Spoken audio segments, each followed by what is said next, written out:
Assalamualaikum adik-adik. Kaifa halukum? Apa kabar? Sehat bukan? Jangan lupa sholat ya. Kali ini Ustadz mau bercerita tentang Ghulam, anak laki-laki yang sangat soleh.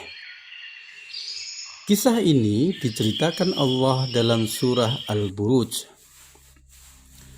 Dahulu 50 tahun sebelum Nabi Muhammad lahir, ada seorang raja yang mengaku Tuhan.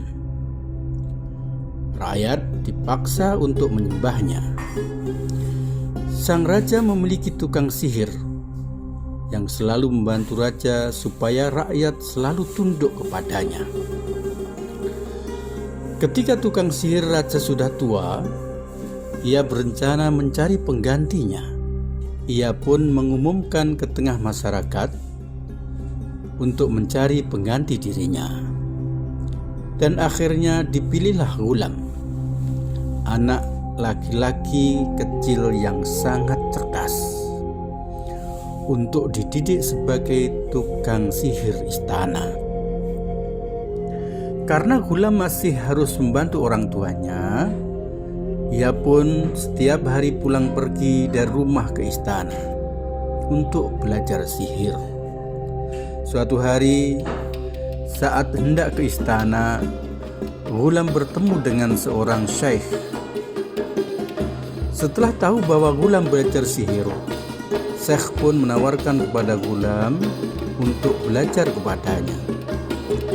Sejak saat itu, Ghulam belajar dengan syekh dan barulah menuju istana untuk belajar sihir. Suatu hari, saat Ghulam hendak berangkat ke istana, ia bertemu dengan orang yang lari tunggang langgang ketakutan. Rupanya ada binatang yang sangat besar memburu mereka. Ghulam pun berpikir bahwa inilah saatnya untuk menguji ilmu yang ia pelajari. Dengan sigap, dia berdiri di depan binatang tersebut, lalu mengucapkan mantra penyihir. Cok cok cok cokodok tok tok cokodok cokodok cokodok cokodok cokodok cok cok cok kodok. Lalu mendorongkan kedua tangannya ke arah binatang besar tersebut. Tapi apa yang terjadi adik-adik? Binatang itu malah mengamuk, menyemburkan api membabi buta. Ghulam lalu berpikir apa yang diajarkan syekh. Ia langsung mengambil batu dan segera melempar binatang tersebut dengan mengucapkan Bismillahi Allahu Akbar. Batu itu mengenai kepalanya dan binatang itu pun tumbang. Orang-orang pun sangat senang dan mengakui kehebatan Ghulam. Mendengar Ghulam mengalahkan binatang besar, syekh menemuinya. Ia berpesan bahwa sudah saatnya Ghulam berdakwah, mengenalkan la ilaha illallah, tidak ada ilah kecuali Allah. Tapi kata syekh, nantinya Ghulam akan mendapatkan ujian dan Ghulam harus bersabar, yakin bahwa Allah akan menolongnya. Ghulam kemudian ke istana sebagaimana biasanya. Rupanya berita kehebatan Ghulam sudah didengar beberapa menteri istana, termasuk menteri yang menderita penyakit buta. Sang menteri lalu menemui Ghulam untuk berobat. Bukan saya yang menyembuhkan, tapi Allah, kata Ghulam. Siapa itu Allah? Tanya menteri. Tuhan yang wajib kita beribadah kepadanya. Tidak ada Tuhan selain Dia, kata Ghulam. Bukankah Tuhan kita Tuan Raja? Kata menteri. Tidak, Raja adalah manusia biasa. Dia dilahirkan, dia juga meninggal, sedang Allah tidak dilahirkan dan tidak akan meninggal. Akhirnya sang menteri diobati Ghulam. Dengan izin Allah sang menteri bisa melihat dan kemudian beriman kepada Allah Subhanahu wa taala sambil mengucapkan amantu bi rabbil ghulam. Aku beriman dengan Tuhannya Ghulam, yaitu Allah Subhanahu wa taala. Mendengar Ghulam mengajak menyembah Tuhan selain dirinya, raja marah dan memaksa Ghulam untuk tetap menyembahnya. Ghulam tidak mau dan tetap menyatakan bahwa tidak ada Tuhan selain Allah. Akhirnya raja menyuruh pengawal membawa Ghulam ke gunung untuk menjatuhkan ke dalam jurang.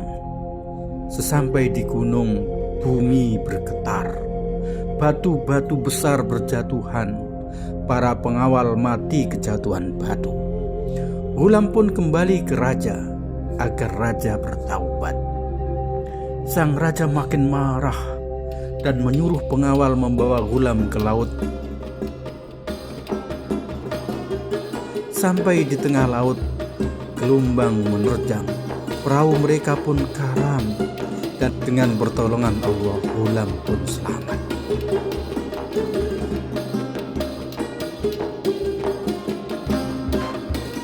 Lagi-lagi Ghulam kembali ke sang raja dan berkata, "Jika raja ingin membunuh saya, ikatlah saya di tiang yang tinggi di tanah lapang.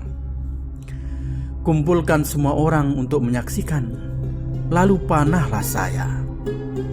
Dengan senang, raja mengikuti saran Ghulam. Dikumpulkan penduduk di lapangan, Ghulam diikat di tiang yang tinggi, tepat di tengah lapangan. Raja siap membidik dari panggung, dan satu panah melesat ke arah Ghulam. Namun panah tersebut tidak bisa mengenai Ghulam.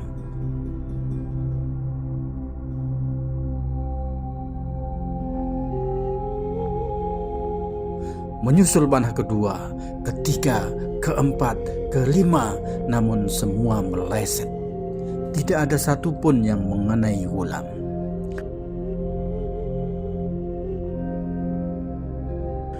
Ghulam lalu memberi saran kepada raja, jika ingin panahnya mengenai dirinya. Saat membidik, raja harus mengatakan dengan keras, amantu bi rabbil ghulam. Aku beriman dengan Robnya Ghulam. Aku beriman dengan Tuhannya Ghulam. Raja pun menyetujui.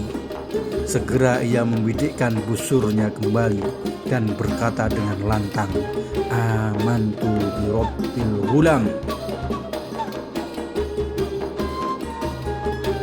Dan panah pun melesat dan tepat mengenai dada Ghulam. Ghulam meninggal. Tapi saat yang sama terdengar gemuruh dari penduduk yang hadir. Amantu bi rabbil ghulam. Amantu bi rabbil ghulam. Amantu bi rabbil ghulam. Aku beriman dengan Robnya Ghulam. Aku beriman dengan Tuhannya Ghulam. Aku beriman dengan Tuhannya Ghulam. Mereka mengatakan hal itu karena raja sendiri mengakui bahwa dia bukan Tuhan.